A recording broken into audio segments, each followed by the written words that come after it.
A 911 call came into dispatch. I was notified to start for Amity Route 1 for a child with a wound to his back. When I pulled in, the trailer was dark, and I approached the building. When I entered, one of the first things I did pick up was a lot of blood on the couch. As I moved down the hallway, I got to the last room, which was a bedroom. So I stuck my head through the opening and looked down, and I saw a deceased child. At that point, another officer yelled to me. There was a male adult body underneath an old chicken coop. His body was in a bit of an odd position. It was almost as if he had tried to escape or get away from the threat.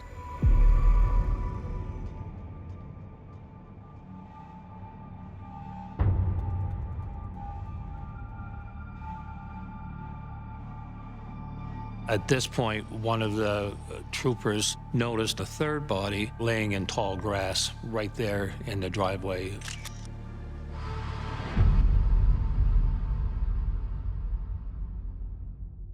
They found 3 beer bottles that were sitting on the cupboard. So we have 2 adult males that are dead. Is the killer responsible for the third beer? Also in the cupboard, we found an ashtray.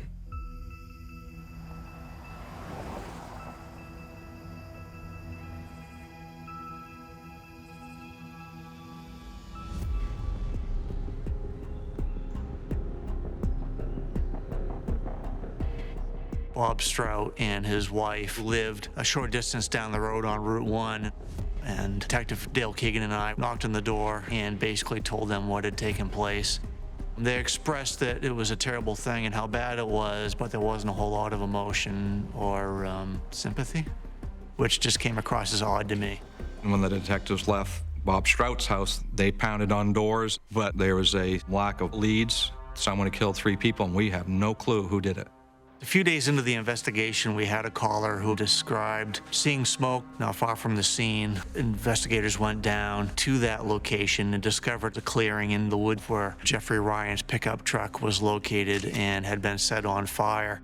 Also, we had a witness that saw a maroon-colored pickup truck nearby where Jeff's truck was found one day after the murders that they felt looked like Bob Strout's truck, and that it looked like Bob and a young male were in the pickup truck.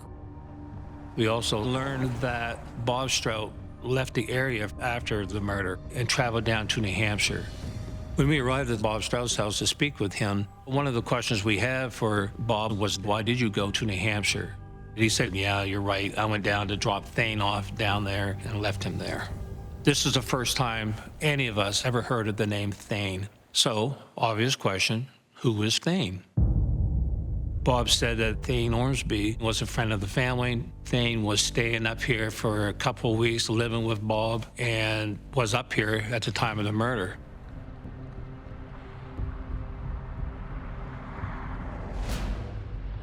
And your name is Thane? Thane. I'm going to apologize. I'm going to call you the wrong name before we're done. I think I've only been home a few minutes since this whole thing occurred, so we're a little tired. I'm lousy with names, and if I ask you stupid questions, I apologize. I'm not trying to be stupid, all right? So, have you ever been down to Jeff's house? Once. Well, tell me about that.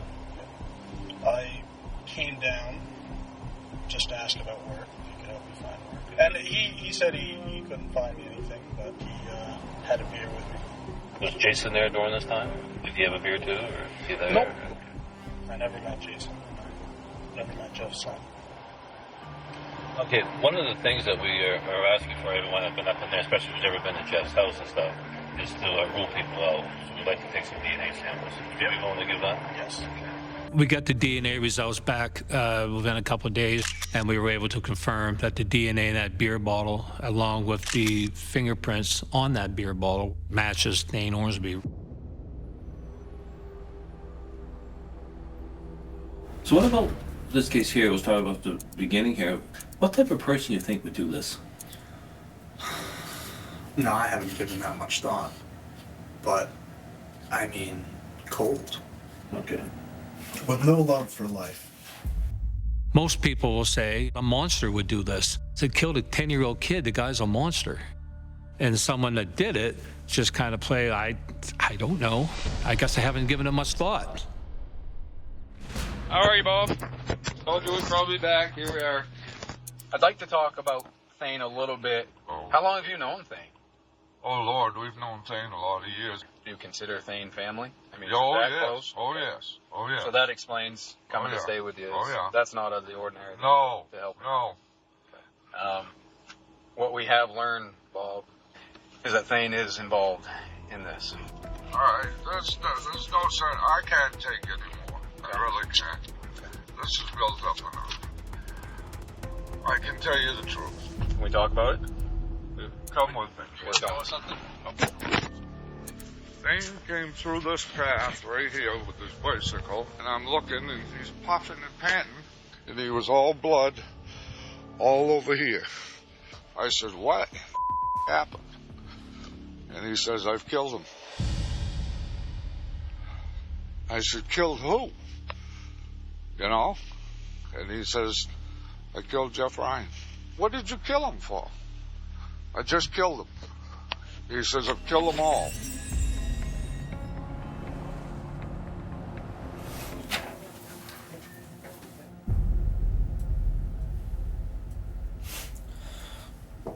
This is the first time I've cried. Yeah, it's a lot to process. Where do you want to start? He was nice to me, which makes it strange, Right, but I did have it out for him. you did. Yes. When did it turn from everything going fine to not so much? He say something to you? Did he? No. No. Did he have to? No. No. I know what happened. I want to see if you can tell me what happened. If I can tell you what happened.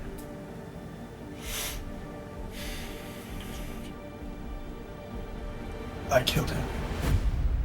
Obviously, this is premeditated murder, is the term you used for it.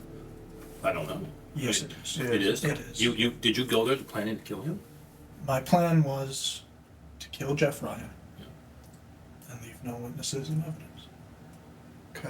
Right. Unfortunately, Jason was there. Fortunately, Jason and Jesse were there. So you kill him outside. What happens then? You have a lot of blood on you at this point. At this point, I'm in a mode. I'm scared, and I have to finish what I started. Mm-hmm. In my mind, Mm-hmm. it was a job. It was like a hit to me. Mm-hmm.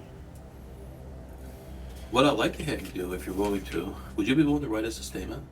I can do my best. You can do your best. Pull up my chair, or this has got to be the strangest statement you've ever received. What did you do it for? Honestly, I did it to test myself, To test yourself? to see if I was proficient. I spent my childhood wanting to be a soldier.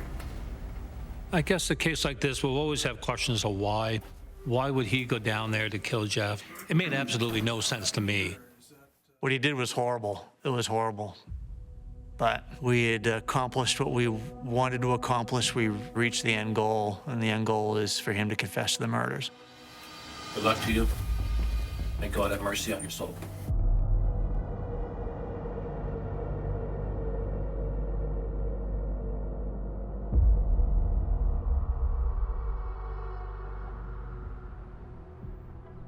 For the murder of Jeffrey Ryan, it is my sad but solemn duty to sentence you to life in prison.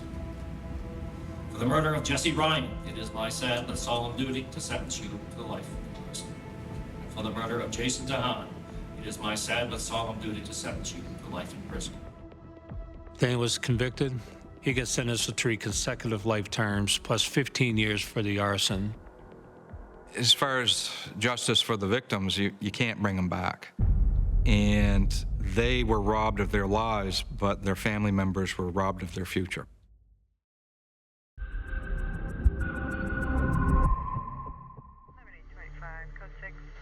I got advised by dispatch that they needed me for a welfare check for Miss Edna Suttles. I arrive on scene, and friends of Miss Edna They're worried about her, is that Miss Edna didn't show up to work. There's no signs of any kind of home breaking or disturbance, but her vehicle was missing. The son walked through the house and saw that there were a couple things out of place.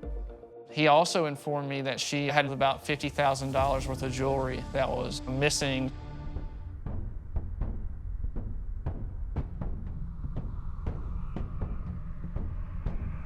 Edna's vehicle was found just outside of a hotel in Travelers Rest.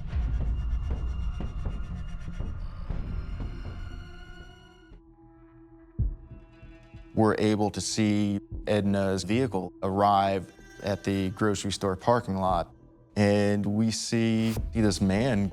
He walks over to his car, gets a small bag, and gets into the front of the Grand Cherokee with Edna, and they drive off.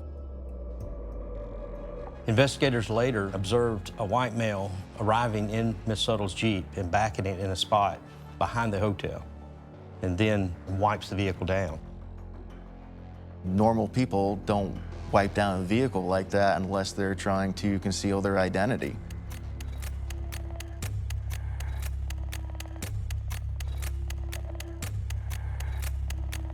The white male had went inside the grocery store and purchased a 4-pack of yogurt. He scanned his supermarket discount card. We were able to get the information for that value card back from the grocery store. It was Daniel Prince out of Bostic, North Carolina. I ran a criminal history track on him and found out he had a pretty scary criminal history, including kidnapping.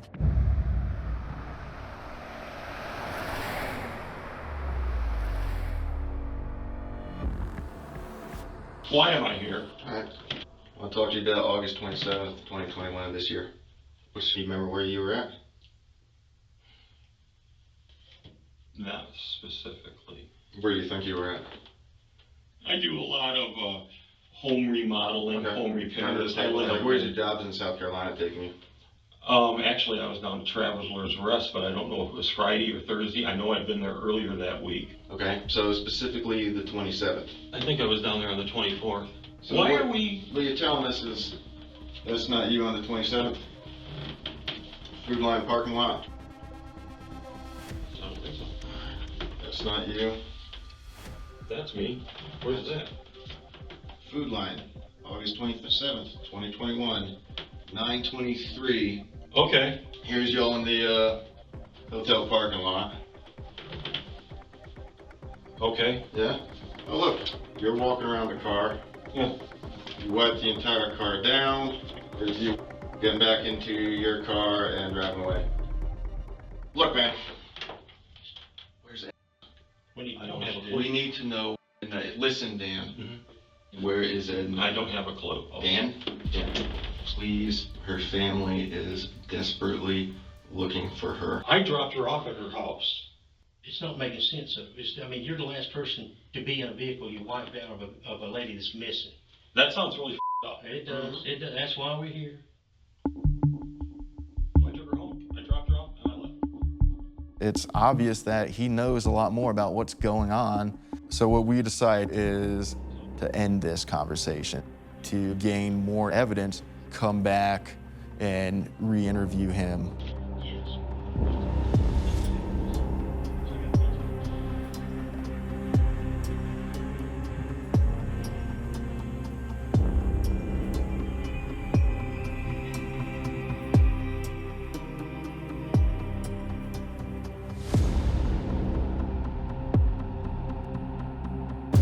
While we're going through his belongings, I discover a credit card to a Nancy Rago.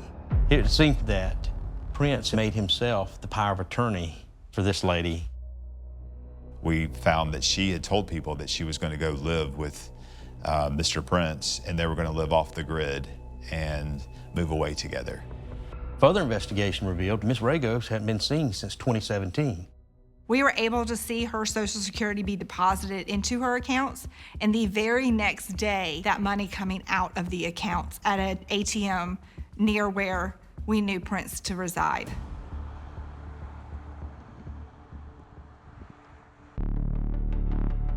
One of the things that was recovered was a cell phone for Dolores Sellers, who I learned was Nancy Rigo's mother. Dolores Sellers passed away within weeks of Nancy Rigo's disappearance. We began to suspect there was something nefarious with that as well.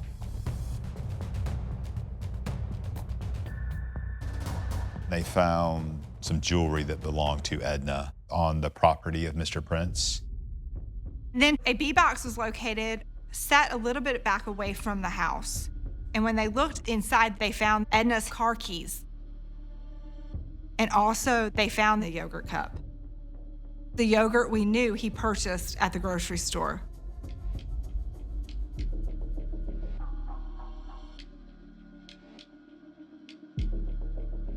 We were looking through a phone and we see some family members start to check in on this person, and we made the decision kind of on the spot, let's just call them. They said they had not heard or spoken from that person in several years. That person's name was Miss Lee Goodman. We also then found Daniel Prince was using her finances. We realized that Daniel Prince has potentially more victims out there. This guy is an actual serial killer.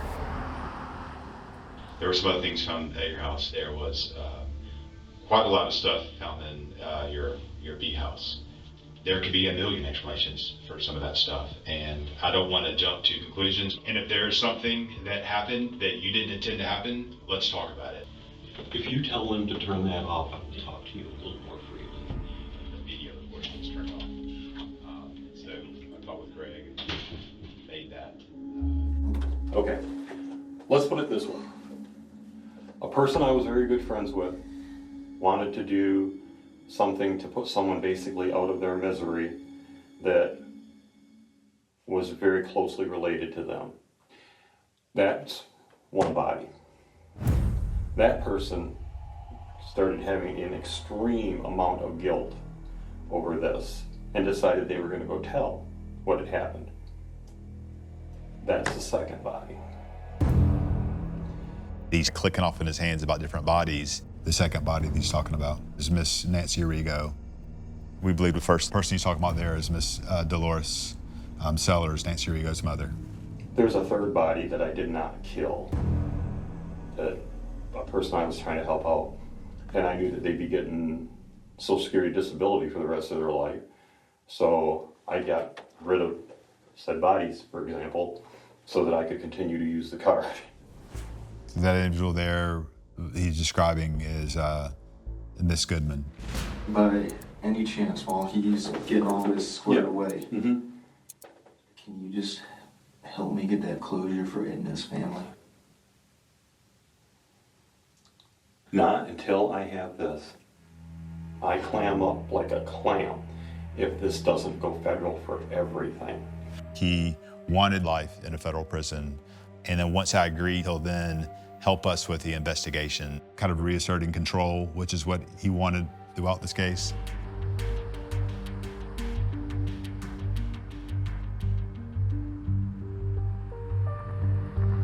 The body of Miss Rigo and Miss Goodman were not able to be recovered. There is something to be said about the closure, but at the same time, it takes away any hope you may have. You know your mother's never coming back.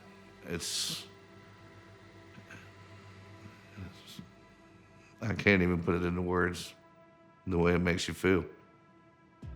Daniel Prince of Bostic pleaded guilty in federal court in Spartanburg in the kidnapping and death of Edna Suttles. Authorities called Daniel Prince a monster and serial killer. They say he's also responsible for the disappearance or death of at least 3 other women. In exchange for a life sentence, he took the responsibility for the deaths of Edna Suttles, Nancy Rigo, Dolores Sellers, and Leah Goodman.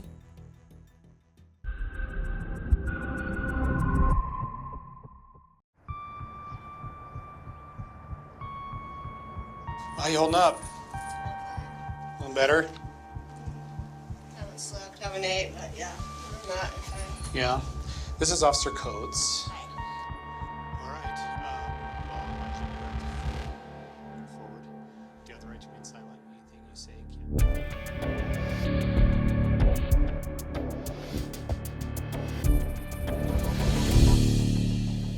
We've done more unwrapping of what was in the boxes, and we wanted to just talk to you more about some of the stuff we found. So I know you've already told me that you didn't put anything in there that you remember, but I just wondered if, over the last couple of days, if you've thought of more or if you remembered anything else. No, I haven't. All right. Nothing at all? Okay. Well, first thing, I'm sure you can imagine that this is kind of hard for the officers to see, the condition that the children are in. But what the professionals are telling us that have dealt with decomposed bodies is that there's an additional chemical odor. Did you add anything to the bags? Did you put anything in there that would generate a stronger? Was there anything that you put in the bag other than the child? Okay. No chemicals, no. I mean, I know I asked you about trinkets. I've always bought scented garbage sacks. Yeah, I don't know if that would do it. Because they're saying it's more of a chemical smell and not so much of a scented perfume type smell. No, I never put anything in there. Right. Okay. As I've gone back and reviewed my interviews and started to type my reports, there were some things that I noticed that you said that I didn't ask you about at the time. One of them was you said that when the baby was born that you didn't want it to cry. Do you remember telling me that? No. I said they wouldn't cry at first. I didn't say I didn't want them to. Yeah, what it was is you said that there were people home and it would cry. And I didn't know if you were referring to people who were renting the basement or if Darren was home or something else. It could have been either or. Okay. You said that you delivered all of these babies except one when no one else was home.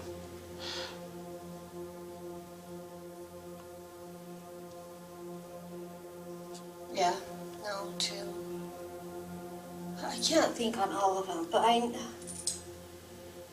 know someone was home at least 3 or 4 times. Oh, really? Yes. Okay. So you are remembering more. Yeah, I know 3 or 4 times someone was home. Okay. You did tell me that the other time when they were home that you of course didn't scream. That's what your statement was before. And that's one of the things that a lot of people are having a hard time understanding is that you successfully had so many home births without major complications. I don't know. I know I never had any complications. Okay. So you didn't have prolonged bleeding or anything like that you were worried about? Hemorrhaging or anything? Well, when I would rehash these, and you would say that the one when Darren was in prison was stillborn. That's the one I think. And that's just it, you're not sure. Yeah. Why aren't you sure? What are you remembering? All I can remember from that day is I know I went into labor and I had it fast. And I was trying to hurry before my girls got home from school. Mm-hmm. And I can't even remember. I can't. I'm sorry. My mind is just a total blank. And you say you have a hard time remembering? I do. I'm rattling my brain in there. And I can't. Why do you think it's so hard to remember? I don't know. I think it's because I really can't even remember half of what I was doing then. And that's because you were... Yeah, and I can't remember now. I've been sitting back. When you say yeah, you mean because you were using meth? Yeah. Okay. This has got to be a trying time for you. Oh, I keep laying there hoping I'll fall asleep. It was just a dream, but... What? What's a dream?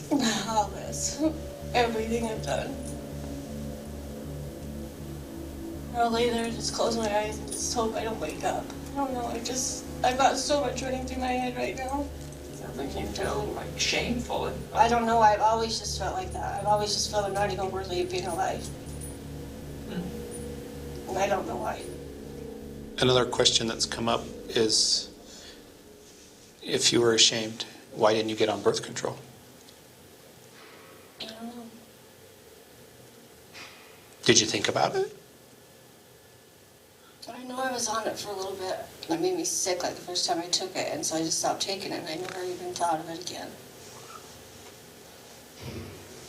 I know, people out there are probably just wanting to kill me right now, huh?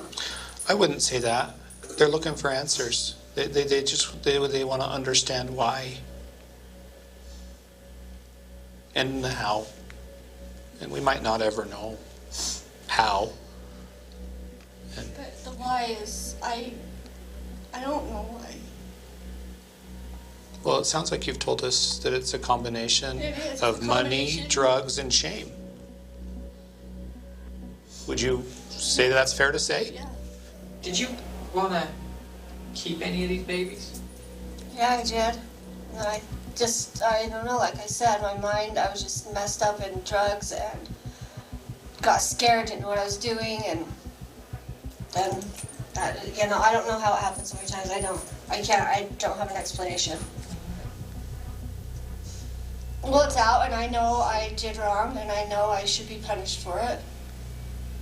So it's not up to me. It's up to, but I'm not saying, oh, well, I should just be let free, because I know I shouldn't be. That's why I'm asking you. What do you... I mean, I don't know what punishment, but I do deserve to be punished, so. For what?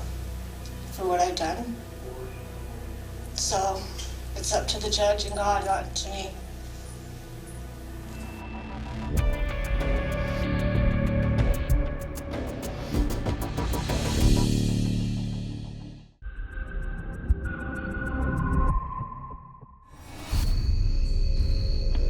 Pleasant Grove Police.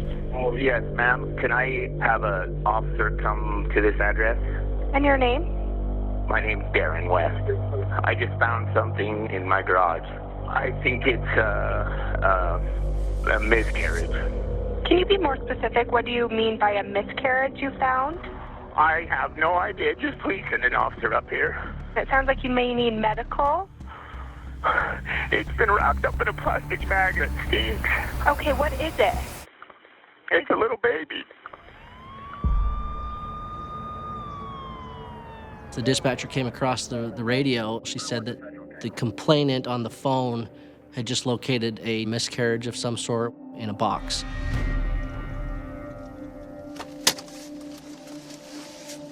I made contact with Darren and the family. Darren seemed beside himself, kind of like he didn't know really what to do with what was occurring. See, we've been cleaning the garage. Okay. Darren told us he was in the process of being released from prison. He had his family there helping him prepare to move home. Prior to going to prison, Darren, his wife Megan, and their daughters lived in the home. We went on home to find him. He's in a halfway house.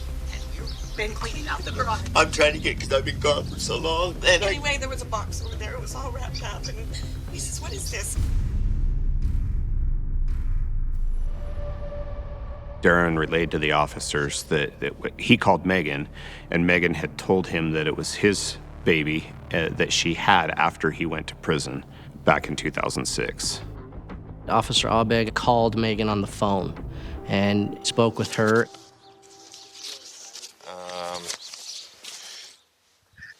Are you able to help us understand what's going on here? It was a miscarriage. It was like 9 years ago when we first left. And how far into your pregnancy were you? Like 7 months. It was born, stillborn. Okay. How soon can you come down here?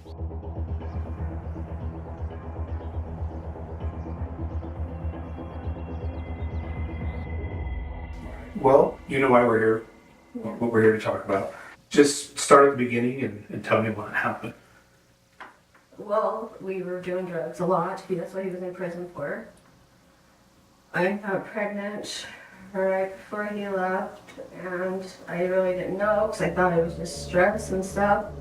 He went to prison in 2006. Yeah, How far along were you when he for a went? couple months. My perception was that this very well may just be a stillbirth and a terrible series of decisions. Her husband's in prison, she's alone, she has this baby at home, she's a single mother of 3, and she saw it as the only way to handle the situation. But at the same time, she wasn't making a lot of eye contact, and I did feel like she was withholding information and not being completely honest with me, and I didn't know why. Yep.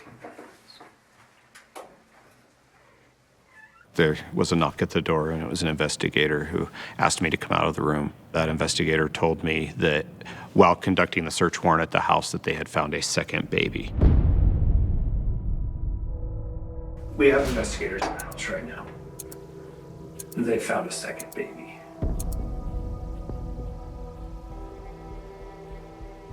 Will you please tell me about that? And there's more. Hey, I'm sorry. I have hit every one of them, and he had to have known I was pregnant through most of them.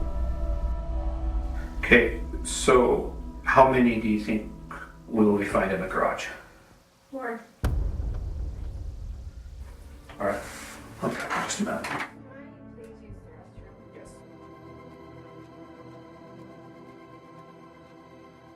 want to make sure that there's no more weight on your shoulders. Okay. When you have these babies, Yes. you described you had the one in the tub, that you filled the tub and had. Yeah, I can't. Yeah. Was that baby alive when it was born? I think it was. For a short time.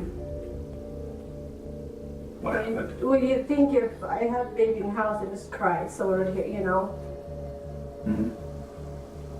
Well, you say you think it was for a short time. What was it moving? Did it start to breathe? No, it wasn't free. I could see a little heartbeat and then it stopped. It didn't make sense. There was help available that she didn't reach out to. Did you kill the baby after it was born? I did one of them. Which one? Can't remember. No, I was just so scared and I was so on drugs so bad that I choked it. How did you choke it? Yeah.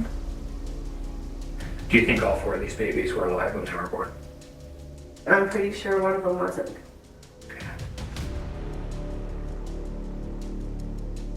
And did you choke the others? Yes, I did. And why did you choke them?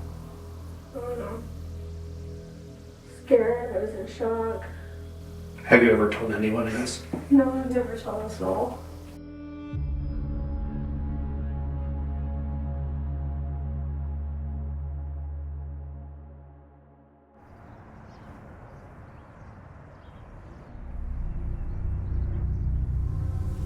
I'm told that there is a 5th baby found at the home. Now it's becoming almost exhausting. How many could there be? And what is going on?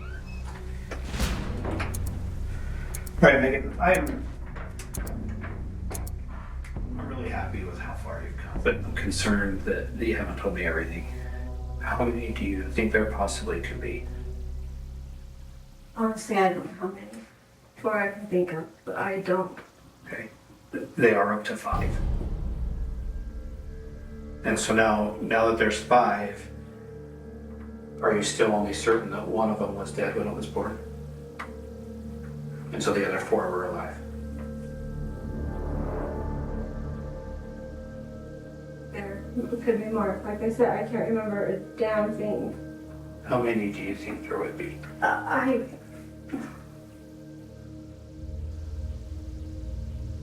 I'd say 8 or 9.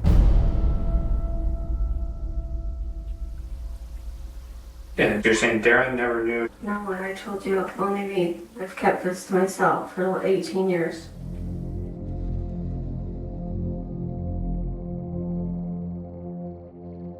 It was hard to grasp and to fathom. I just remember just being in shock that he kept finding babies.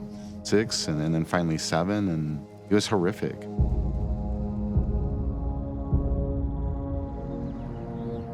So I have to ask, about the stuff that they're finding.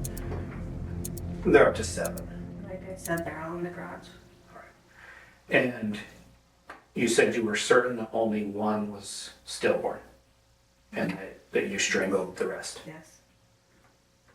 Well, I think I'm ready to take you upstairs then. And we're gonna put you in a holding cell while we finish processing the scene. Okay. Okay?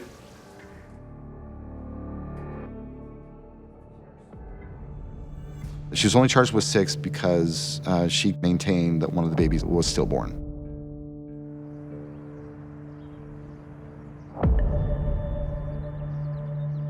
We sent all of the evidence that would preserve a fingerprint, tape, plastic bags, things from the boxes that may have DNA on it. And the FBI did analyze all of that for us. Every fingerprint that the FBI found was Megan's. Ultimately, Darren was cleared of any involvement in the case. Megan, having admitted to killing all but one, she was sentenced to 6 5-to-lives to be served consecutively. She's going to prison for the rest of her life. Megan had a family that she was raising. But on the flip side of that coin, she also had 7 dead children in her garage that she had murdered. I don't know what her motive was. I don't care what her motive was. But the fact of the matter is she did it, and that was unfathomable to me.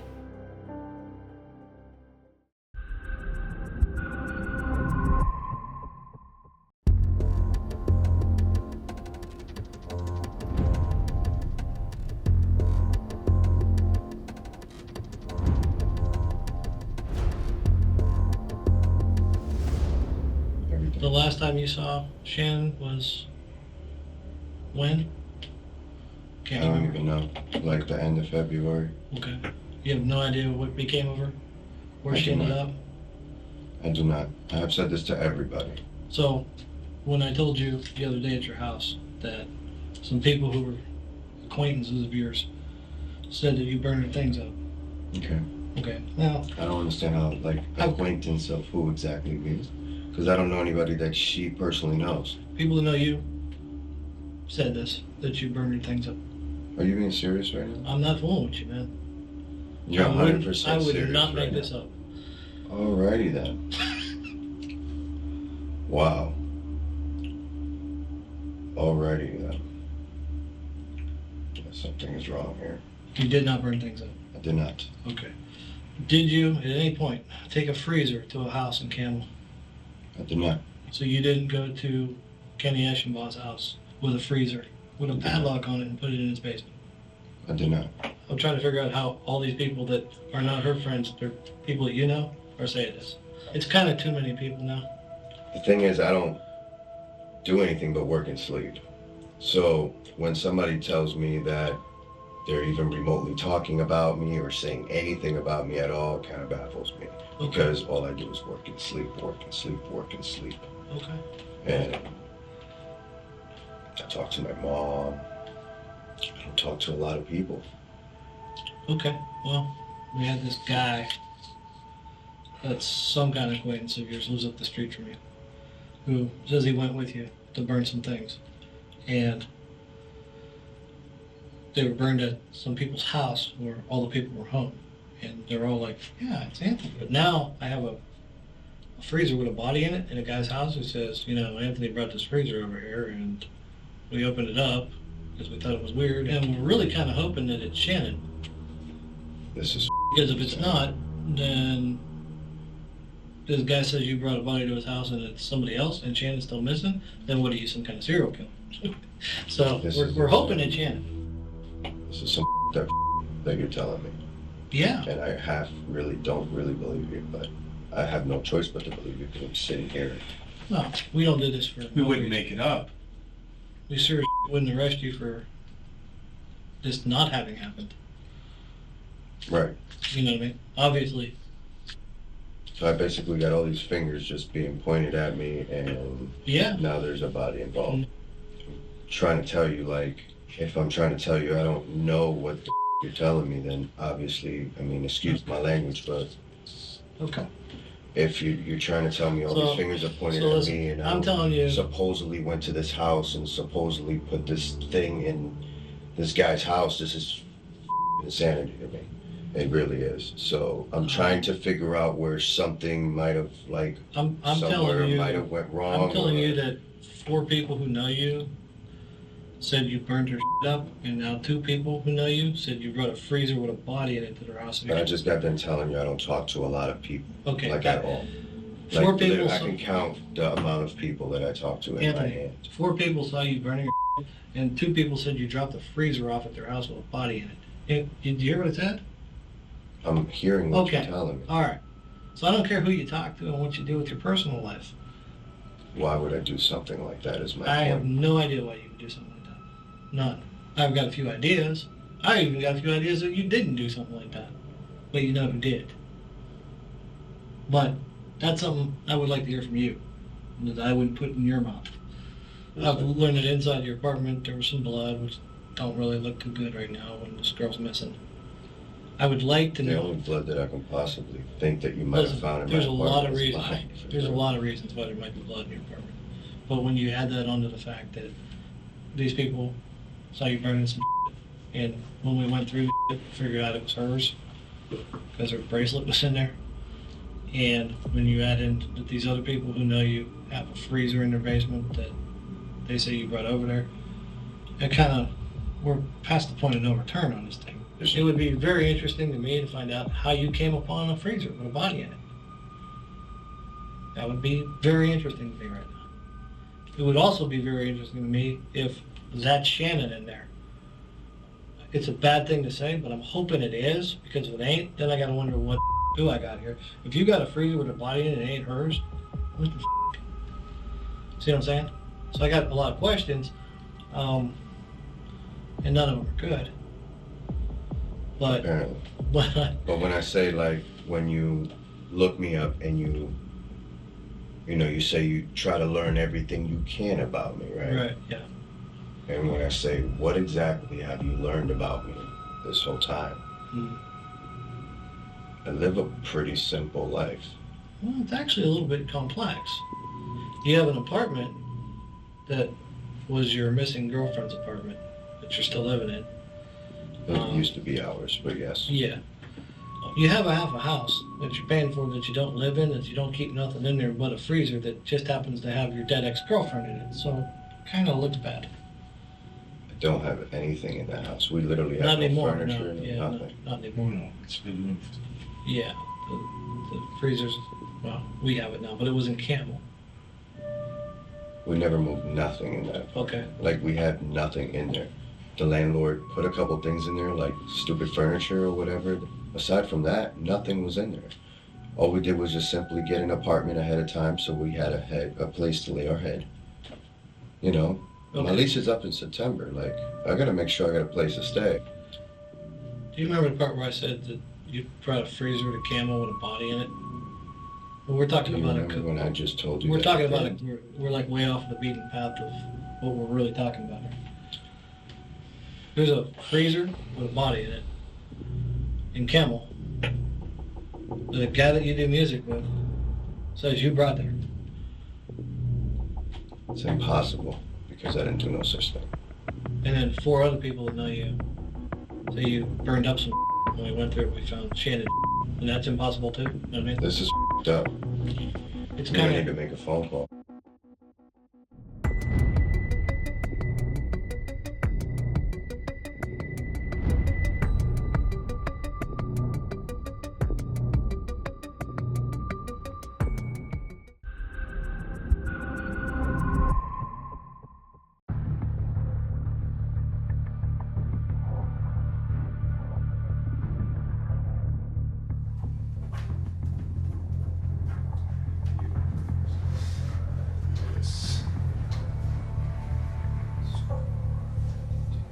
Let's just go back to the beginning and tell me how you knew Tim. I had a roofing company at the time. Yep. So I gave him a job. Sure. He had other job interviews. I don't know where.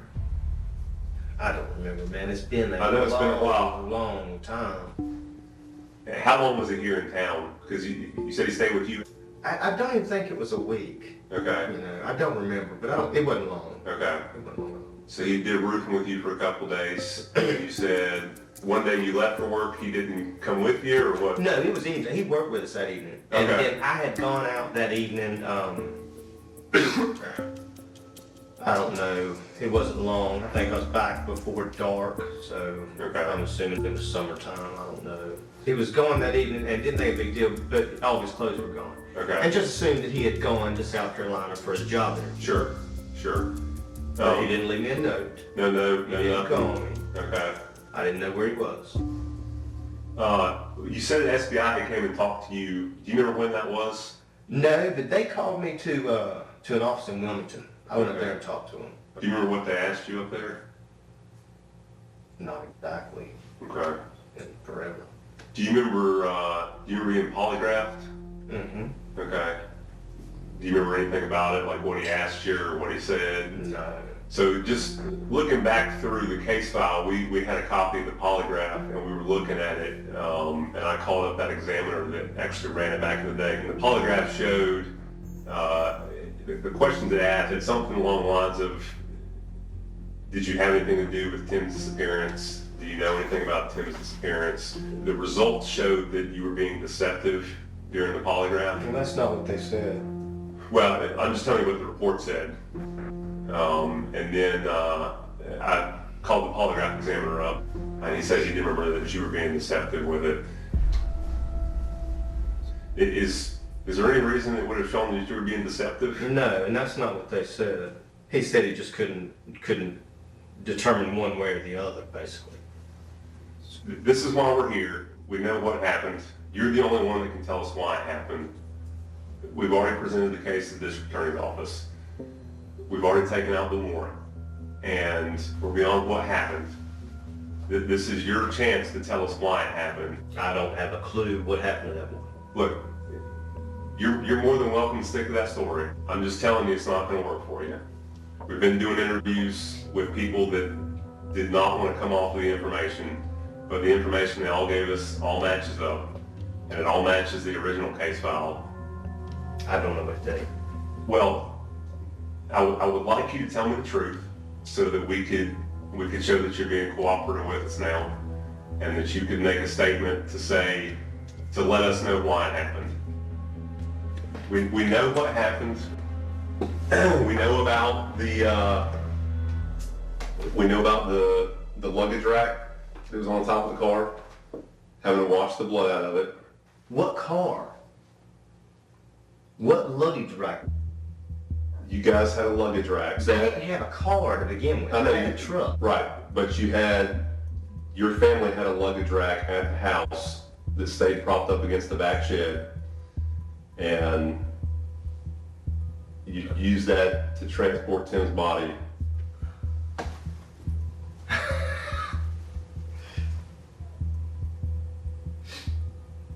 This is And crazy, man. I don't think you're some crazy psycho killer. I think maybe a mistake happened. Was it a mistake? Did Tim come at you in some way? Man, I'm telling you the truth. Brian, you're not telling us the truth. This is bull. I've told you what I know. Look, if it were just one person telling us this, we'd take it with a grain of salt. It's multiple different people telling us this. And things they're telling us match up to the case file. It's been a long time, but I would remember that. I think you remember all this. And I think it's something you try to put out. I think you have to put it out to go on living life, but I think it's been a weight on you. I don't think you're a bad guy. I think you made a mistake. Yeah, I think you got it wrong. Look, I tell you what I don't have wrong. I don't have wrong the fact that you shot and killed Tim. I don't have wrong the fact that you asked to get rid of his clothes. I don't have wrong the fact that he was disposed of in Tenant Farm Road. I don't have wrong the fact that he was in a luggage tote at some point out there, and you guys went and brought it right to the house to clean out. No. That comes from multiple people. Man, a lot of this is new information. I've never heard of this stuff. It's new information to us, looking from the outside, but it's not new information to those who were close to you in '95. And for people who have not hardly spoken since then, they all have a very similar story of what happened. I do not know what happened. Period. So it's 4 people that are positive that it did happen, and it matches up to the case file that we have from 95. And the search again, that was 2000. In 2000, it was based off some information that came from one of your close friends through an attorney that got routed to the sheriff, which is the same general area that they all described that Tim was dumped at. And it's your word against all of that. And you're going to sit here after 24 years and be like, no, it's not going to work, Brian. I don't know any more now than what I did then. You know what happened now? You're just not telling anybody. No, I don't. I'm going to take that back. You're not telling anybody except your friends that you told back then that were either a part of it or witnessed part of it. There was no conversation about him back then. So this person goes missing, police show up, you're polygraphed, and there's no conversation about it? For some 20-year-olds? That's not true, Brian. It was the talk at every party. You moved the body because it was starting to get out. We don't know of the body. Well, let me tell you what's going to happen. We're going to type our reports up. We're going to type up and get all the interviews that we've done with all your friends. We're going to submit another case file from the original case file that was done at the DA's office. And they're going to see everything, and everything points at you. So if you're willing to take that chance, you can. Or you have the opportunity now, before I walk out of here, and you can tell me what actually happened. You can tell me if it was self-defense, and you can also try to help yourself out. And then I can go to the DA's office and say, hey, Brian finally came out, told us what happened, told us it was a mistake, told us it was self-defense, told us whatever. It's weighed on him for 24 years. He led us to where Tim was at, and we can bring some closure to Tim's distant relatives now that his mom's passed on. That's if you want to do the right thing. If you don't want to do the right thing and you want to continue down this road for the rest of your life, that's your option. I don't have any guilty feelings because I didn't have anything to do with it. I don't know where he's at. Don't know what happened to him. Is this where you want to leave it? I can't help you anymore. I've told you everything I know. If you want to tell me what actually happened, I'm willing to sit here all night. Okay? But if not, I can go home.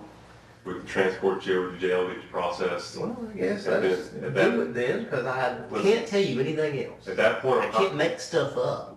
Look, your friends did not make this stuff up. Your friends did not make up the exact same story, okay? The people that you loved and hung out with for years are just throwing you under the bus now. Is that what it is? I couldn't tell you. And I think you're hurt that they finally came out and told us. I think you're shocked they finally came out and told us.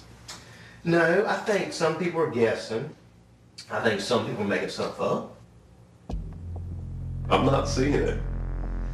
I'm seeing that you are the reason for Tim's death and disappearance. And have anything to do with it. If he's dead, it ain't got nothing to do with me. I've told you everything I can tell you. If you're taking me to jail, then let's go. Hang tight. No, I haven't come to get out. All right, bud, you want to go stand up for me, okay?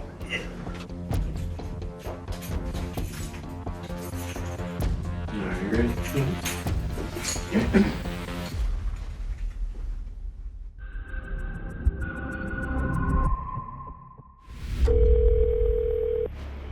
Shelby Police Department. I have a young lady who's living here with me. Nobody can find her. No one has seen her. No one has heard from her. She didn't show up for work, and I'm just really concerned. What's her name? Gabrielle Clevenger. Gabe would always come in super early to work, and she never missed a day. So when she didn't show up, everyone kind of knew, like, we all had a pit in our stomach, like something's wrong, like Gabe's not here. Okay, what's going on? It's her husband, Alec Blair. He got very violent with her, and she has a bunch of police reports that she's filed. So she moved in here, and she filed for an annulment. She's only been married 5 months. If you two could have seats on the other side of the table, I'll be very happy. I appreciate you guys coming down. So just one lady to call us. Well, I called today because my son got a hold of me and said, hey, Alec showed up at the house and Gabe left with Alec. So I called the police because I was very concerned. Okay. And she's been having some problems with threats? Threats to her life. Some of the things that she was telling me was just very alarming. There has been a lot of things that, as far as text messages, she ended up getting a new phone because he was harassing her. Destroyed her property, everything that she owned. Her animals come up missing. I don't know. I know that she was very scared of him. Very much.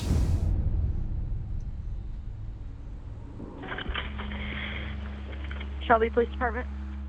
Hello, I received a call from you guys that I missed. Who am I speaking with? Alex Blair. Okay. I'm calling in regards to a Gabrielle Clevenger. Are you currently with her by chance? No, I'm at work. You're not with her at all. Have you seen her today? I saw her earlier. I was talking to her because we were going to try to go to the courthouse for divorce stuff, but she didn't want to, so I left. Okay. And you don't know where she would have gone?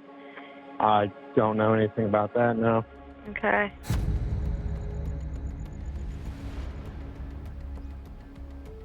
Alex said that he dropped Gabe off. However, her phone is pinging essentially at his work. At that point, Shelby PD responded out to where Mr. Blair works to attempt to make contact with him. Obviously, you know your wife has been reported missing. Yeah. So, do you have any idea where she could be or anything like that? Honestly, I don't really know. You mind if we look in your vehicle? That'd be fine. All right. Deputy Frazier and I began looking inside the vehicle. A short time later, Deputy Frazier indicated to me that he saw cleaning product on the floor of the vehicle.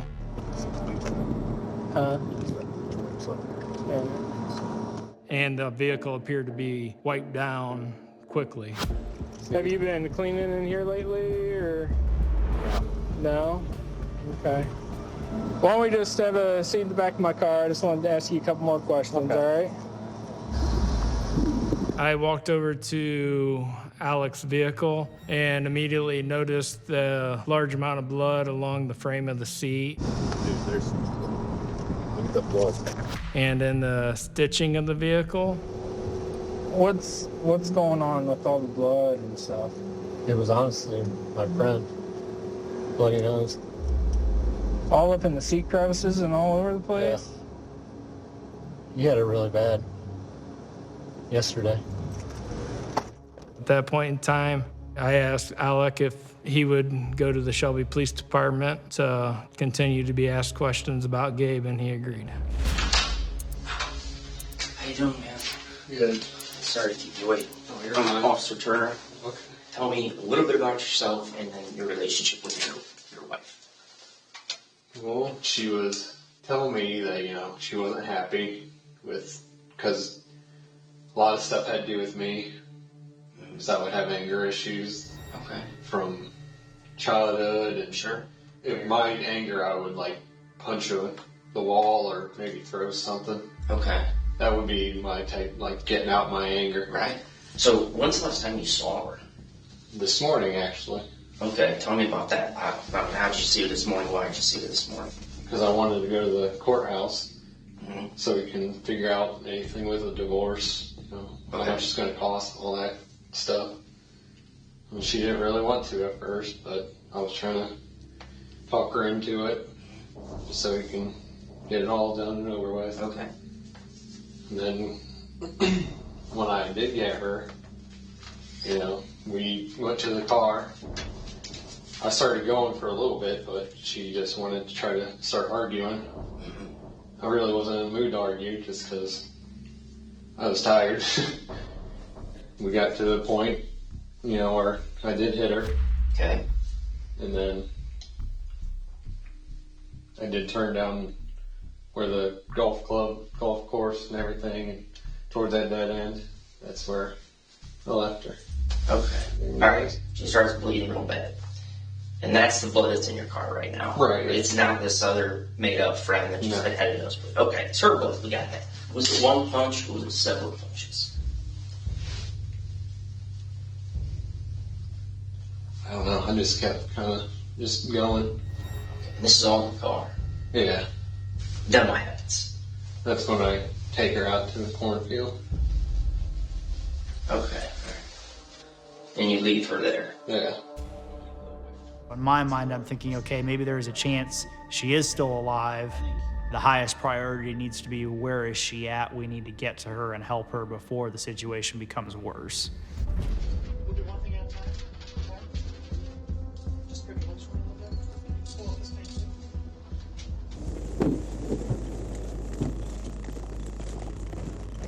He said it was in a field. Shame. I kind of went down into a ditch. I just kind of was scanning with my flashlight, and then I found her. We cordoned off the area, and the state crime lab came in.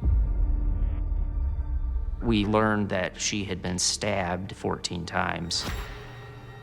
It explained the amount of blood that we found in the car. It kind of helped paint a more clearer picture of what actually happened.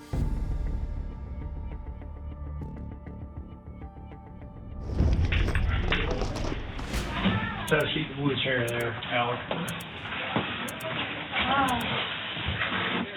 In short, the reason why we're here right now is have a few follow-up questions, just things we'd like to ask you, get clarified.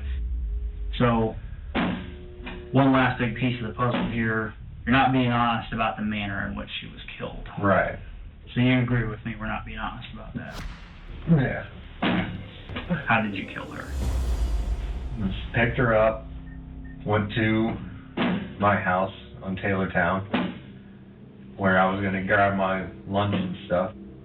Went up to get my headphones, and I grabbed this pocket knife, and went back outside, got back in the car, and I don't know what got into me to do anything.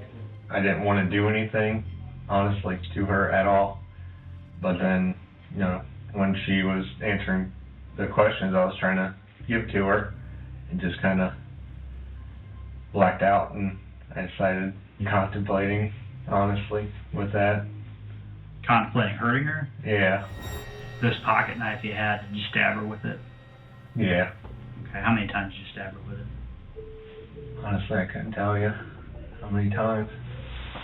That's when I kind of blacked out. Did you stab her until she was dead? Yeah. Okay. This is the culmination of everything we've had so far.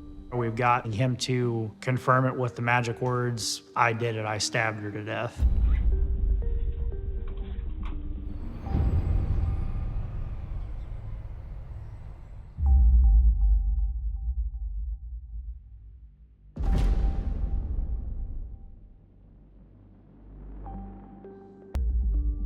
I was happy that we came to the resolution of the case we did, but at the end of the day, it's still a tragedy that a young woman who had her whole life ahead of her was just viciously murdered. If Gabe were here right now, I would start by saying I love her, and that we all miss her, and that we're sorry that she had to go through that.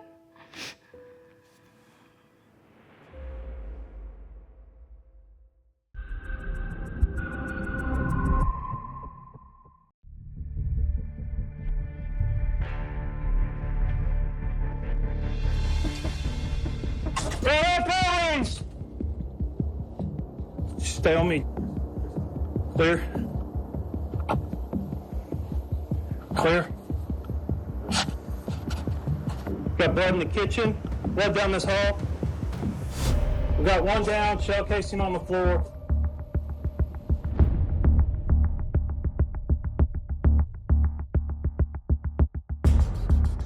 Wound to the head, focus, lots of blood.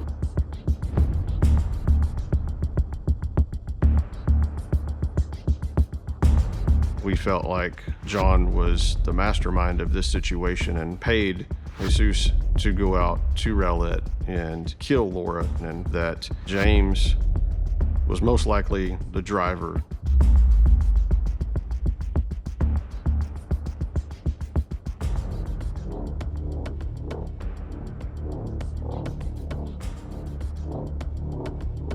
James should have been in a position to have seen or heard something.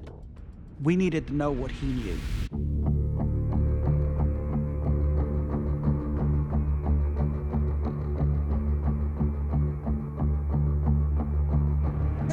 Hey, James. Good. How you doing, sir? One Dave Armstrong, Texas Ranger. How are you? Doing great.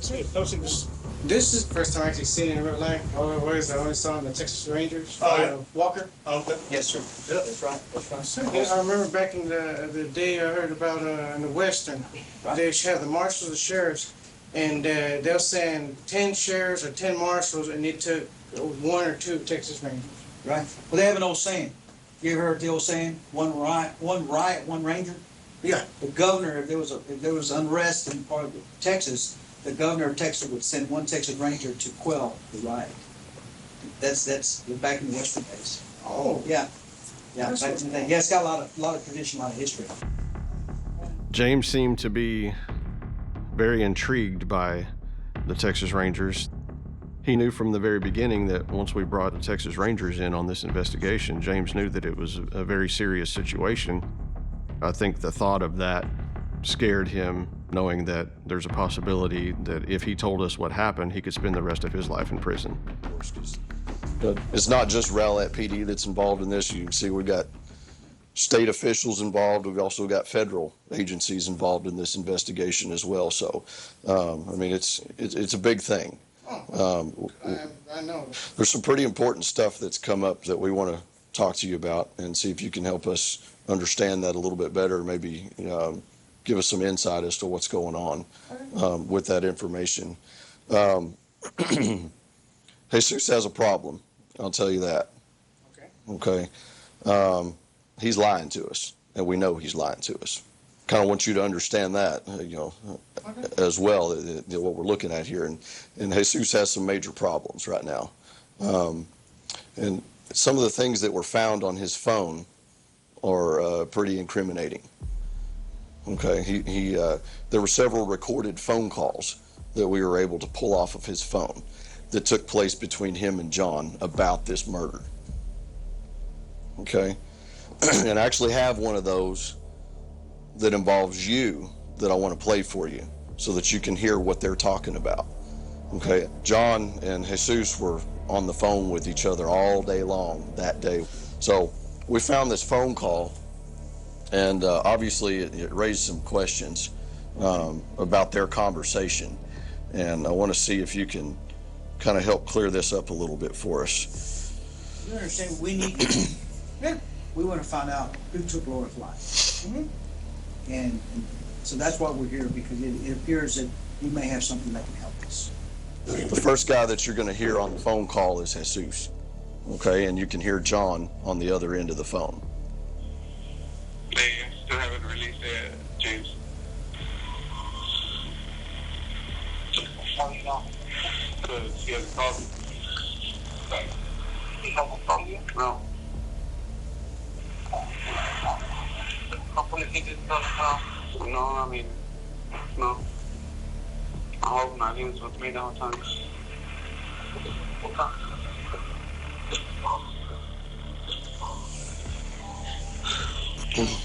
Explain that to me, because what that phone call tells me is that Jesus is saying that you were with him that morning. And I know, because we got Jesus' phone records, that Jesus' phone was in Rowlett around the time this murder occurred. He was not where he says he was. His response was, okay. That's a weak denial. He's just been hit with something, a telephone call.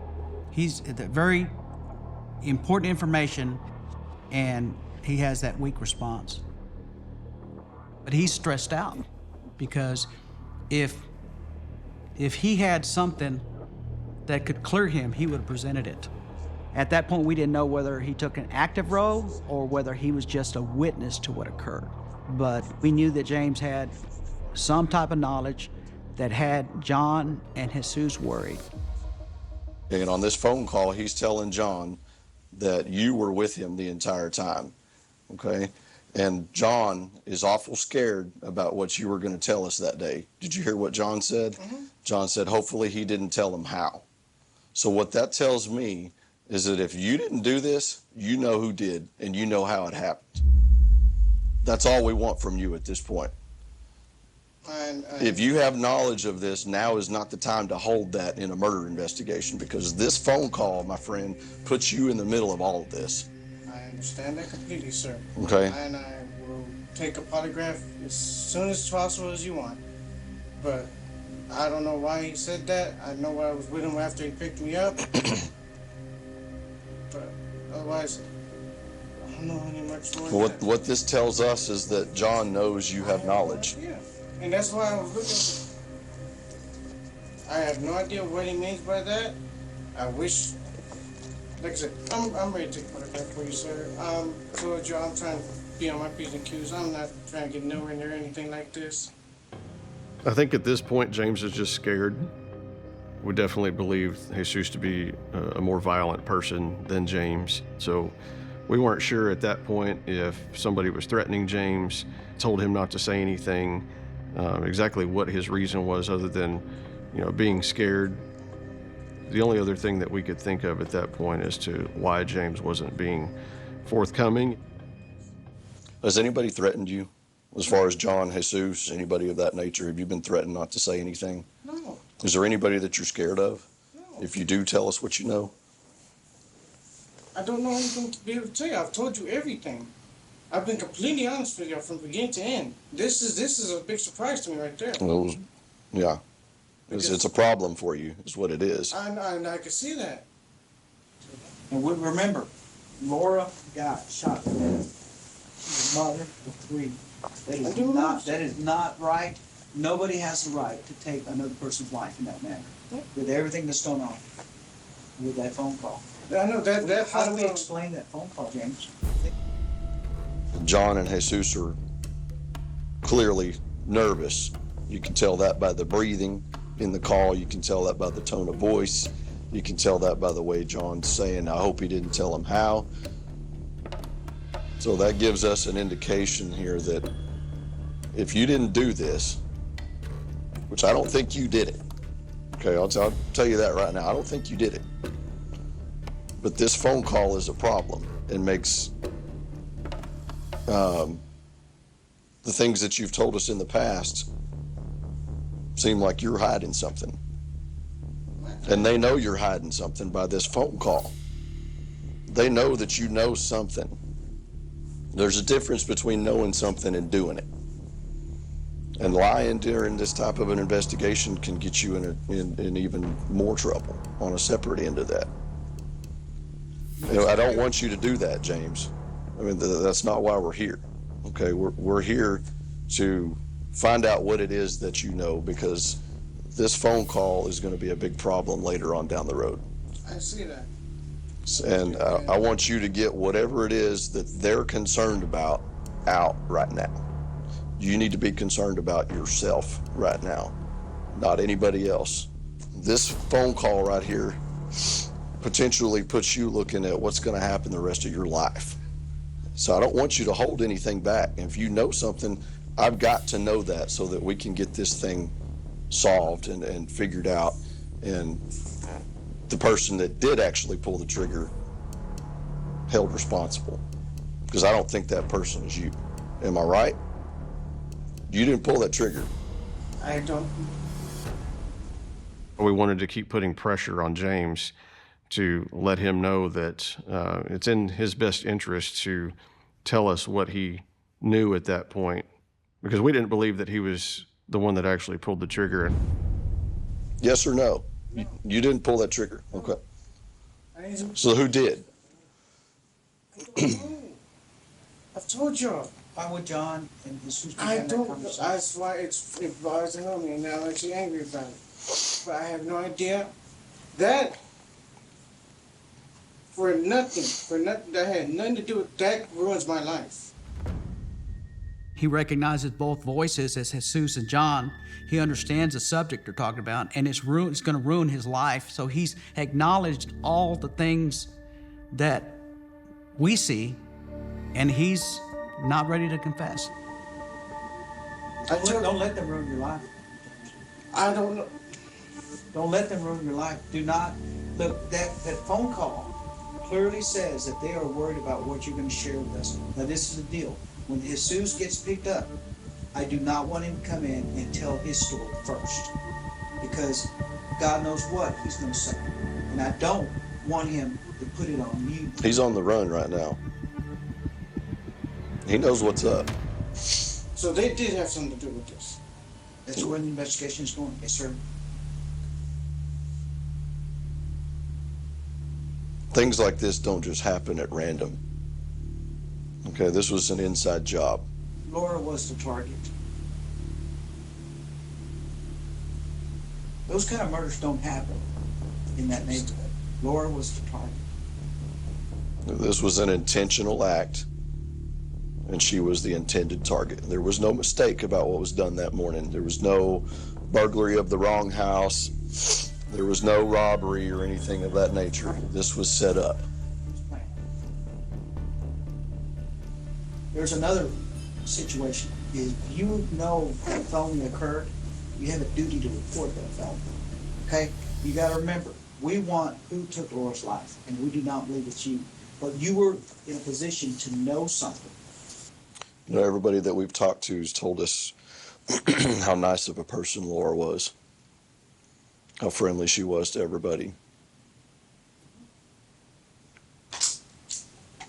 Nobody had any problems with her whatsoever that we've been told.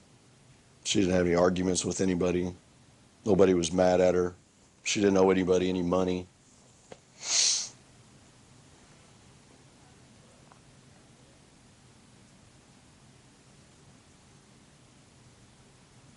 She didn't deserve this.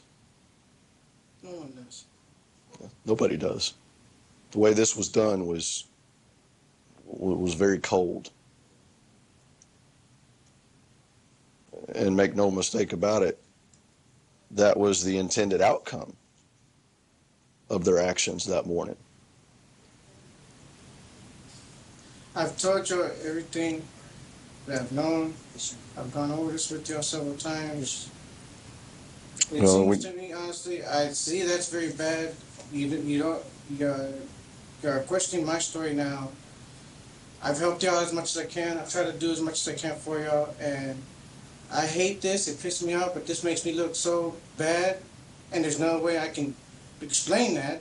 Listen, we don't wish anything bad on James. Okay? And we wish you weren't in the middle of this, but we got to follow the information. I wish you the best, but we have to work our case, okay?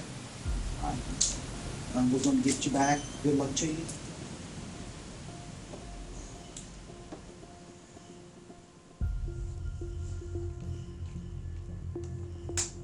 We have a pretty good idea at this point that John, James, and Jesus were the ones that were responsible for Laura's death. We just needed a little bit more information to be able to put all the pieces of the puzzle together and actually prove that this is what happened.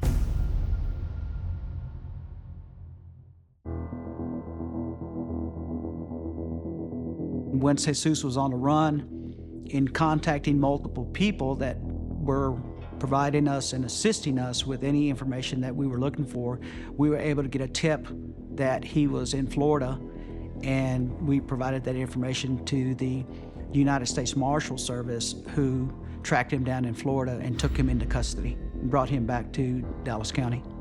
At this point, we were very close to having indictments on John and Jesus for the capital murder. We still did not have enough information to actually prove that James was involved or charge him with anything related to Laura's death.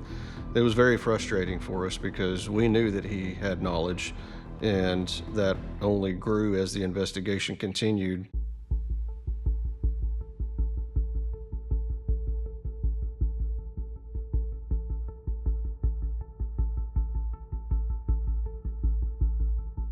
I still felt that there was a possibility that he would provide more truthful facts that would help this investigation.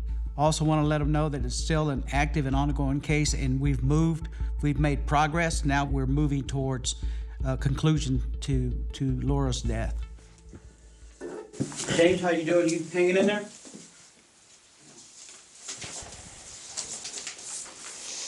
James, I know you remember me. I'm Cruz Hernandez. This is my partner, Eric Sheen. We're both with Raleigh Police, and so we want to come down and talk with you today. How you been? How they've been treating you in here? Pretty fair? Pretty fair. That's good. I know they've done a lot of improvements in the jail, so it's not as bad as it's been in the past. James, I'm going to take a minute to talk with you. You know that Raleigh Police has been working on the death of Laura Grillo, and unfortunately, you got mixed up in it in the investigation. So I just want to sit down and talk with you before this investigation goes any further. Okay, James, a lot has happened since November, and this kind of murder case here is a case that's not going to go away. It's going to have to be dealt with, and we want the person responsible or persons responsible for taking Laura's life. Okay? I explained to you this at ISF. Yes, sir. When y'all went to see me. Yes, sir. What more can I tell you, sir? Right, I understand. I only worked with them for 3 weeks. As a police officer, I'm trying, you got John, the fiance, talking to Jesus, and Jesus tells him, James, the Raleigh Police still got James. And then John says, how do you know?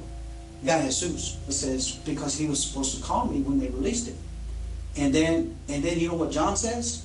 John says, I hope he don't tell them how. And Jesus says, he better not, because he was with me the entire time.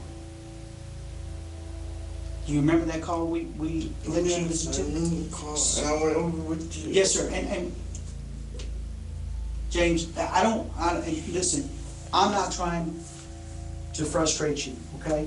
It's just when we conduct an investigation and we're getting phone calls and we're looking at text messages and we're looking at all that data, you got to remember when somebody took Laura's life, they killed her. Yes, I understand. Okay? They shot her to death in her home. And for some reason, John and Jesus says he better not tell because he was with me the whole time. That's why I want to sit down there, because this at some point is going to end up in court. I know. And I don't want, if you're just a witness, if you just have knowledge, if he told you something after the fact, or whether you helped him drive or do anything else, I believe that this is the time to get it out. Because remember, John told Jesus, I hope James don't tell him how. And I told you. I've thought about it Yes, over sir. and over again. Yes, sir. I don't know how I know how. I don't know if it was a slight comment, remark, or something. I was thinking. So I'm not sure how. Do you mean that? Yes, sir. Believe me, I want to give you as much help as I can. We had tried everything that we could possibly think of and every opportunity to let him try to get himself out of this situation as best he could with, the information that we were presenting him, trying to let him know that we didn't believe that he was the one that actually took Laura's life, but also to let him know that the story that he's telling isn't true, and we know that. Now, this is a high-profile case. When you kill a mother in her home, I understand. That's serious. I'm trying to help you as yeah, much as I can. You know what? It's just I notice every time that I can't give you enough the help or exactly what y'all want, I end up getting more and more stuff. I went through ISF because of possession of marijuana. Yes, sir. I got out. I did my time. I got out. Now I'm starting my life over again. And then I get a warrant that was put on me in February after the last time I talked to y'all. Right. Because I think that it goes hand in hand. I think so I didn't give y'all exactly what y'all wanted, so y'all wanted to say something, and I now have a warrant for this in February when I was incarcerated. Not necessarily true.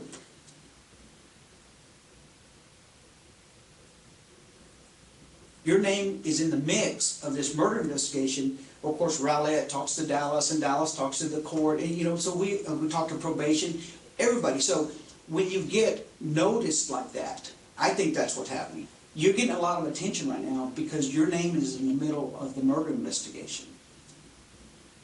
I don't know whether you rode out there with him out to Rowlett, whether you helped him get rid of the gun. I have no idea.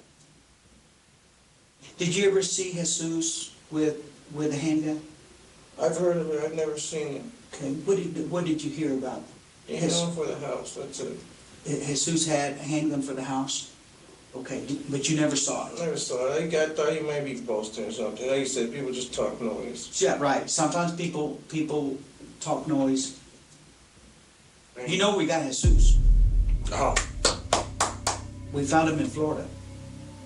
Good for yourself. Yeah. We found him in Florida. We reached out for the assistance of the United States Marshals Service. They found him working in Florida, riding a bike, working in Florida, and they went out there and arrested him. We've already been to Florida ourselves, so he's here in Moostera. That's awesome. Yeah. Because I remember, we speak for the victims that are left behind.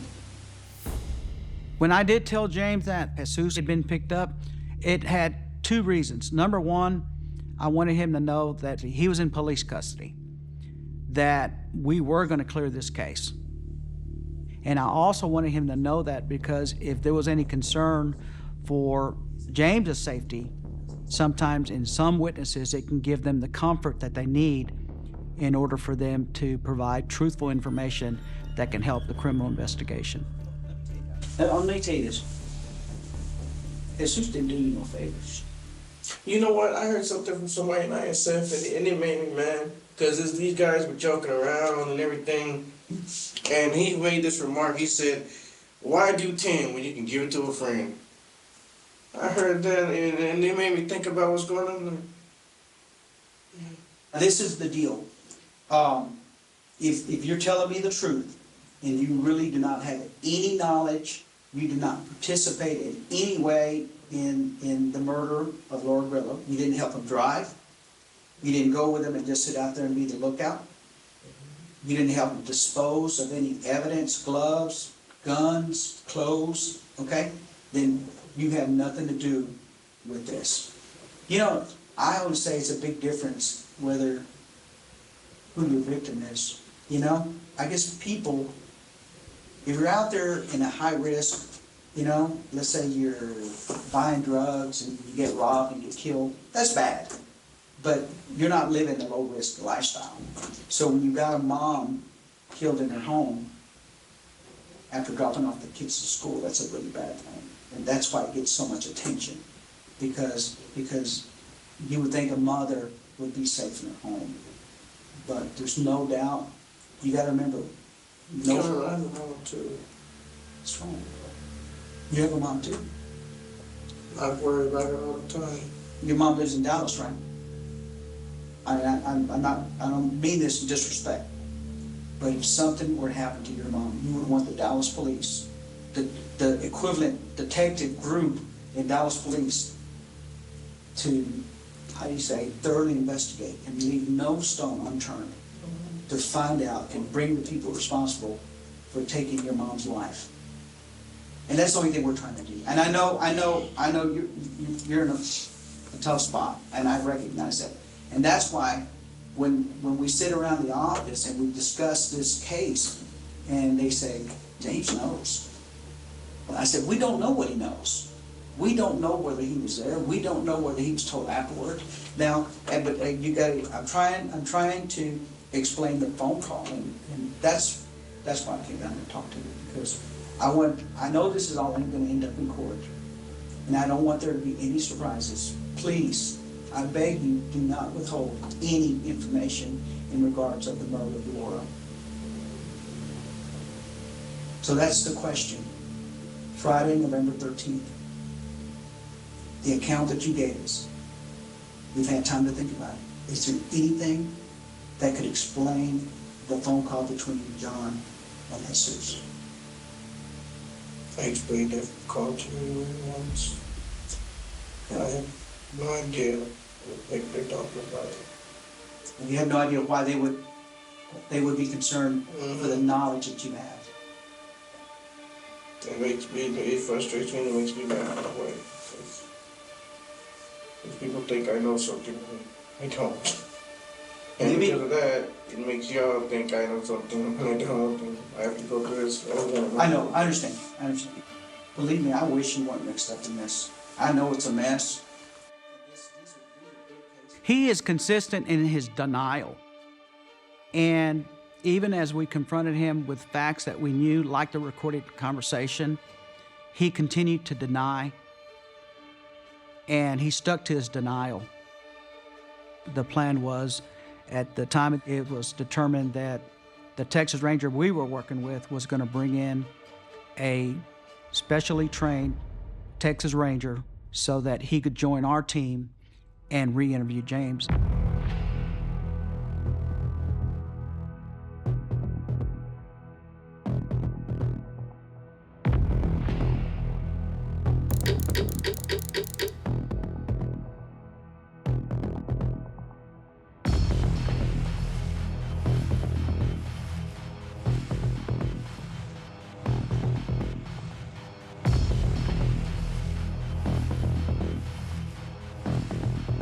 The whole time, I'm still thinking he's even when he gets there. Mm-hmm. He's down, he does his thing. I heard nothing. Mm-hmm. And when he gets back in the car, what does he say to you? Let's go. That's what I said, yeah, he shot him. Right, but it's pretty obvious that John ordered it. Yeah. Did Jesus ever say how much John paid him for it? He was boasting about something about 15 grand. James did admit to being the driver. He did admit to driving Jesus out to Rowlett, and that Jesus went in the house and was the one responsible for shooting and killing Laura. And then they went back to Dallas and met up with John. James did confirm that he was paid, $1,000 from John.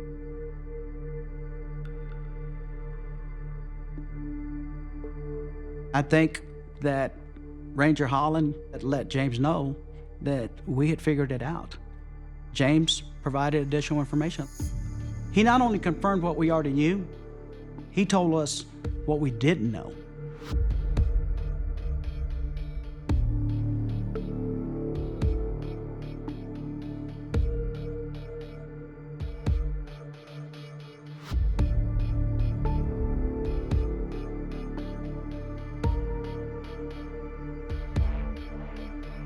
I'm very proud to have been part of the team that helped solve Laura Grillo's murder.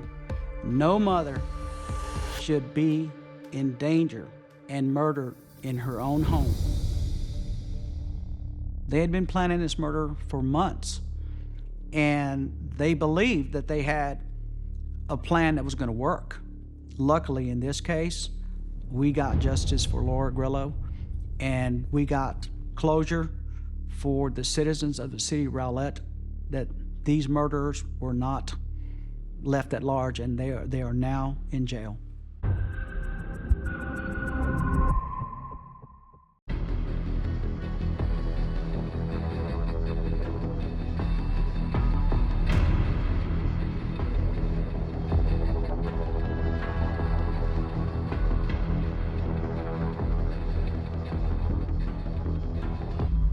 So on Saturday then, you said Sarah was having some headaches and throwing up. But it wasn't that bad. Not I that. mean, I've seen the flu bug worse. I didn't think that much about it. About what time was that on Saturday? Oh, that was in the afternoon. And then, you remember about what time it was that she went to bed? Oh gosh, I don't know. I really don't know, because I go to bed at 10 at night, and she's usually still up. And then you woke up Sunday morning. She was asleep. Then what happened? me and the other girls went to church and we left her sleeping. Okay. And then I came home and she was still sleeping. And then maybe a couple hours later, I went to check on her and we just couldn't get her to respond or answer or anything. So after you get home from church, you go in to check on her, she's still asleep, but she just will not respond. She's completely unresponsive. Yeah. And what time about was it that you got home from church? I want to say around 12:30. And then sometime you say in the afternoon, it was still light out. Do you remember about what time it was that you took her to the ER? Maybe 3-ish. I mean, she had a brain bleed. Oh, she had a Yeah. Oh, wow. Yeah. And it's like, I can't figure that one out. Because I even asked, it's like, you're sure it's a bleed, not a stroke, or a blood clot? Because that runs in my family, so. But they said it was a bleed, and it's like, what would do that? Strokes or blood clots run in your family? Both, or I'm sorry, it's Well, strokes? it's the same thing. Oh, okay. You can throw a blood clot to the brain, and that causes a stroke. Okay. And that runs in your family? Like how far? Well, I've had a TIA. Well, I'm sorry, I don't know. That's like a mini stroke. Okay. And then my mom had one, and her mom died of a stroke. Okay. But would it be common for somebody that her age though, that because from what I understand, Sarah was in really good. Yeah, she was in good. As far as we know, she was in good great health. Physical health. Yeah. And at her age, the only thing I can see is if she was on birth control pills, but she wasn't. So that throws that one out too. Okay. I don't even know what to look for. What do you mean? Well, I mean, if they're looking for some kind of a chemical that she may have taken, I can't think of what it would be to even know what tests they're doing. Because from Does that make sense? Well, I see. From my understanding, it sounds like they're going to run a whole bunch of various chemical type tests, possibly, and just a whole bunch of other tests to see what was going on. If it would come back that there was something in there like that, how would you explain that? I don't know. Depends. I don't know. Depends on what. If something did show up, I'd have to figure out what it is. And then try and figure out where did it come from. 'Cause I don't know. Okay.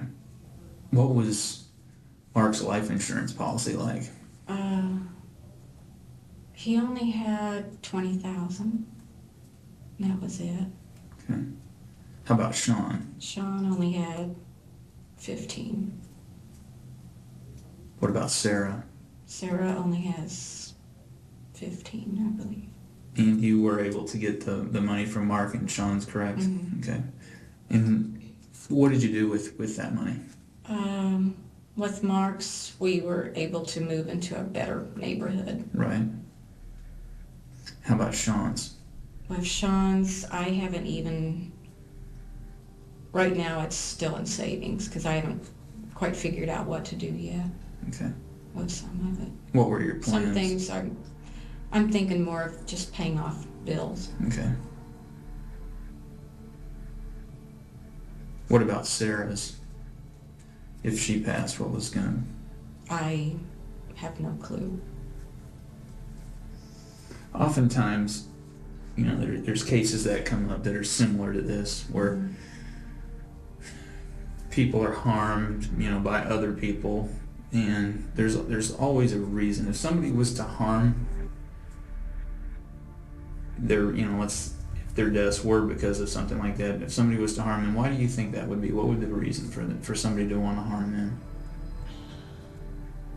As far as my kids, I can't imagine. You can't imagine anybody trying to harm them. I'm here to try and get your story, because when this is all done, when everything is said and done here, there's going to be a lot more people besides me that are going to have questions. I'm a horrible mother. Is it bad if you argue with your kids and tell them you'd be better off if you'd kill yourself? You get to the point where you just pull out your hair. And I don't know what happened. I just sick and tired of the baloney. Mm-hmm. I'm giving you the chance so people can have some answers, because you're a very good person. You're very involved in the church, and I think most people really think you are. But when this is all said and done, people are going to have questions. And they're going to deserve some answers. I had read online it was pretty easy to do. Well, what did you type in? Like antifreeze poisoning. And I wish I hadn't done it ever. Why did you decide antifreeze? Why not something else? It's easy to get. It's easy to get. Had you thought of other methods? Not really. So you were putting it in Mark's Gatorade. You were putting it in Sean's Coke. Just regular Coke? And what about Sarah? Coke. Regular Coke. Okay. She loved Coke. Okay. Have we got everything covered? I think so. Okay.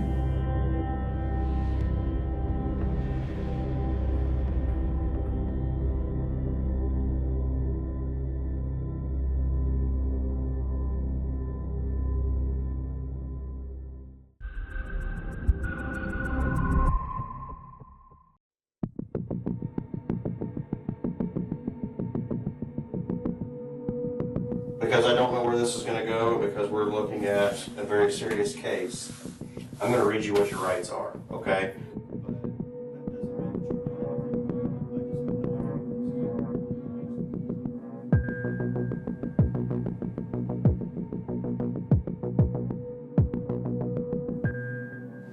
Would there be any reason you would withhold any information from us because you're scared?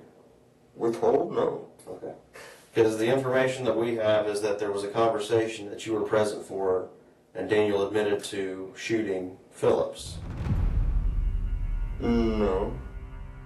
Has there been a conversation between Daniel and you, or Daniel and everybody else, that he's done something to Phillips? Not that I know of. I did talk to Daniel this morning, either on cell phone or you guys' phone or whatever. And I said, what the going on, dude? I said, I'm being accused of, accusations of murder and all this other stuff. And it's just hearsay, because it's just people on the street saying it. But still, I want to know what the going on. I'm getting ready to go to the police and stuff. Okay, well, I was told the exact conversation went as he was talking about, he was basically bragging that he shot him. And the reason why I he didn't shot hear him. that he shot him. I heard that he was bragging that he beat him up and stuff. He had a knot on his head, and maybe that is what he was talking about shooting, but if so, I wasn't paying fully attention to him. Okay. All I know is he said next time you see him, you're going to realize what happened, blah, blah, blah, blah, blah. How long have you been hanging out with Daniel? About a month now. Okay. Maybe a little over, not quite. Okay. Be completely honest with me, because I don't know that you've done anything, but he's obviously a dangerous person. Okay, he's done some serious stuff. Okay, he needs to be locked away for a long time. He'll never see the light of day again. Okay. Yeah. Did Daniel tell you guys where this altercation between him and Phillips occurred at? No. I've heard 3 different stories. That one was at Mount State Park, one was out at the corner of Range Line and something, and one was at Shadyside. Okay, where Phillips' body was found today, there are cameras on the parking lot. Is there any reason that the cameras are going to show you and Daniel there? Because we're getting the footage right now. And if that's going to show that you and Daniel were there and Phillips was there. Well, we've been out at Rangeline before. When? Several times. Okay. But who all was there? I've been there, Daniel's been there. We've been 4 or 5 different times, sometimes even once a week. Okay. What do you guys do out there? Just hike the trails and come back, smoke a bowl, come back to the car and drive somewhere else. Okay. So, what I'm going to ask you, I'm going to ask you one more time, be completely honest. Are you going to be this person on the video with Daniel and Phillips getting dropped off at the trails? I wouldn't think so. Okay, well this is the night that everything went down, that he got shot. I was about to say, Monday I think it was either Monday or Tuesday the last time we went out that way. This all went down on Monday night. I think he finally got to the point where he got backed into that corner of, I either need to say something or I'm probably going to get charged with this also. I will be. Come on, let's, okay. I went down the trail with him because he told me if I didn't, he was going to shoot me too. He shot Phillips in the head twice in front of me. So that's the first time I actually believe everything he said. It was like he had held that in for however long we'd been doing the interview, and he just got it all out at one time. He's finally telling me, I witnessed it, I saw it, and now we're getting somewhere. He has you go down the trail with you guys, with Phillips. He had me follow in front of him. He had me sitting out in front of him the whole time. Okay, who took out the area? He did, David. Do you know why that? Because we walked trails just a week ago beforehand, and he said that was a perfect, ideal place that night when all of this happened. Okay. Was that Monday night? I think so, sir. Okay. What was he saying to him? Where he shot him? He said something about his life wasn't worth nothing, he was worthless. He kept just talking down and dirty to him. He didn't really say anything. Was Phillips forced to go out there? Yes. I just don't know what to do or what to think. I mean, what do you do when you witness something like this? Well, I understand being scared to death. He said that if anybody was to say anything, that he would hunt us down, and that he had reach all over the place, that we couldn't hide, that we couldn't run. Okay. Thank you. I hate that I had to draw that out of you, but the first thing you need to do is you got to be honest with yourself. Okay? You need to be honest with us. Okay? We've got to solve this stuff and get this past us. Okay? Like I told you from the beginning, your honesty is going to go a long way. Okay? That's the only thing that you can do, because well, how do I know I'm still safe? Well, you're going to be safe? Well, by putting the person away that's responsible for this stuff is going to keep them away from you. But how do I know he wasn't right when he says he had reach? He's got reach probably in prison. I don't because know. He's been to prison. He's a big tough guy when he's out here and he can run his mouth and intimidate people. That's why I'm sitting here talking to you. I need to hear this stuff from you, because I know you were involved with some stuff, okay? I don't know if it was willingly or not, but I wanted to hear it from you, okay? That's what's going to help you out, is you being honest, okay? What did the gun look like? Is it the same one he was arrested out of Anderson with, the revolver, old looking? Yes, sir. Okay. The box of ammunition he had with him. Did you know he had a box of ammunition with him out there? Yeah. Okay. So if there's something else that you need to tell me to get off your chest, tell me now, rather than me finding out about it and having to come back to you and talk to you again and say, Jordan, why didn't you tell me this to begin with? There's something there. I'm trying to think of anything, All right, well, you think for a minute, okay? Okay, if there's something else about this that you can remember, really appreciate it, okay? But the story's got to come from you if you were there, all right? Think about that for a minute, I'll be back. He was just as involved as Jones was and spent most of his time trying to persuade the detectives that he wasn't. I'm not sure the murder occurred without him being there. I think they fed off of each other. What the hell did you get me into?